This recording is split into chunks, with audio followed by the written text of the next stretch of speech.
Coach, everybody wants to know how Jameis is doing, how he's feeling today. I know he took another hit in the fourth quarter Sunday. So how is he doing a day after? Yeah, Jameis told me this is the best that he's felt in 3 weeks, but you know, nothing will be determined for the week until we get to Wednesday, and that'll be based on what the medical staff says and how Jameis is feeling.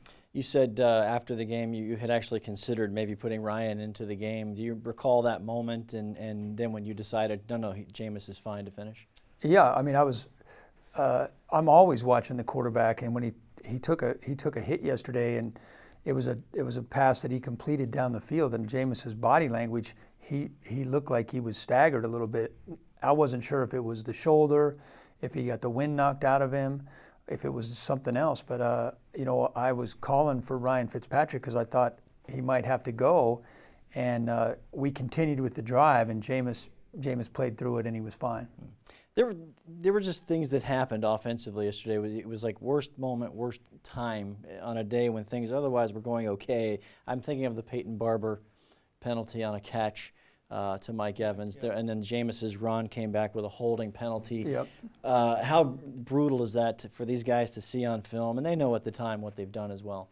Sure. I mean, that was just especially in the first half. Every time we did get something going, it seemed like we inflicted a penalty or some kind of a negative play on ourselves that then you have to try to dig out of. And so I think there was three major. We only had 6 penalties for the game, but they were almost all on the offense. I mean, the defense didn't have any penalties, and every time we got a drive going in the first half, we either had a penalty or we had the 1 turnover, and then 2 more turnovers in the second half. So, you know, you just can't win like that. You can't win scoring 3 points. Our defense played much better than they played the week before, but it's a team game. Defensively, what did you see? What did you like? We tackled much better. We fit the run in general much better, and our corners played much better. And that's with yet a couple guys missing too. I mean, is that a good sign going down the road? Obviously, when everybody comes back, very encouraging. Well, Vernon Hargraves moved back outside from nickel and played much better than he'd been playing. And then Ryan Smith hadn't got a start since the Minnesota game.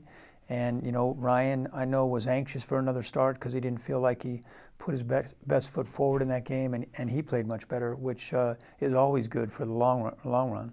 And you go on the road again. It's a division game, same scenario. You can help yourself with the win. But when you look at 2 and 5, is big picture right now just out of it? We need a win, period. How do you look at that? Well, you should look at it that way every week.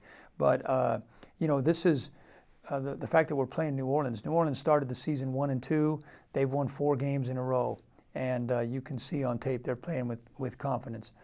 Our team, we started 2 and 1, and now we've lost 4 in a row. And I don't believe that players at this level lose confidence in themselves. I think what happens when you're on a losing streak is they lose belief.